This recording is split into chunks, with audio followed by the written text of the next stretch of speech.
দুজন নেতার বক্তব্য দেখলাম, একটা বিএনপি নেতার, একটা জামাতের নেতার।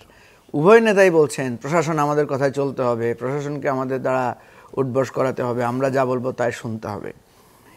এটা কিন্তু অরিজিনাল তাদের ভেতরের কথা, বাইরে চলে আসাতে এখন ওনারা এটাকে খারাপভাবে নিচ্ছে। এটাও কি ফ্যাসিবাদী মানসিকতা না? আমি তো সেটাই বলছি যে দেখেন, ওই যে চট্টগ্রামে জামাতের নেতা যখন বলছিলেন যে পুলিশ আমাদের প্রটোকল দিবে এবং আমরা যাকে অ্যারেস্ট করতে বলবো করবে, যাকে ছাড়তে বলবো ছাড়বে, তখন অডিয়েন্স কি বলেছে? না করেছে না, ঠিক ঠিক বলেছেন। অডিয়েন্স কিন্তু সাপোর্ট করেছে, ঠিক বলে তারা আরো খুব উত্তেজিত বা খুব আনন্দিত হয়েছে। এটাই ইন্টারনাল রূপ। কথা হচ্ছে আমরা যদি এই ইন্টারনাল রূপ বদলাতে না পারি, যেমন ধরেন কেন আমাকে প্রশাসনকে আমার ম্যানিপুলেট করতে হবে? আমি ম্যানিপুলেট না করলে কি হবে? ধরেন যেখানে জামাত ম্যানিপুলেট করতে পারলো না, জামাত ভয় পাচ্ছে যে বিএনপি জিতে যেতে পারে। আচ্ছা, বিএনপি ম্যানিপুলেট করতে চাচ্ছে কেন? তার সে হয়তো ভয় পাচ্ছে সেখানে এনসিপি বা জামাত জিতে যেতে পারে, বা আমাদের কোনো অন্যরাও জিতে যেতে পারে।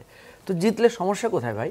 আপনারই তো ভাই, একসাথেই তো সংগ্রাম করেছেন, গণতন্ত্রের জন্য তো লড়াই একসাথে করেছেন।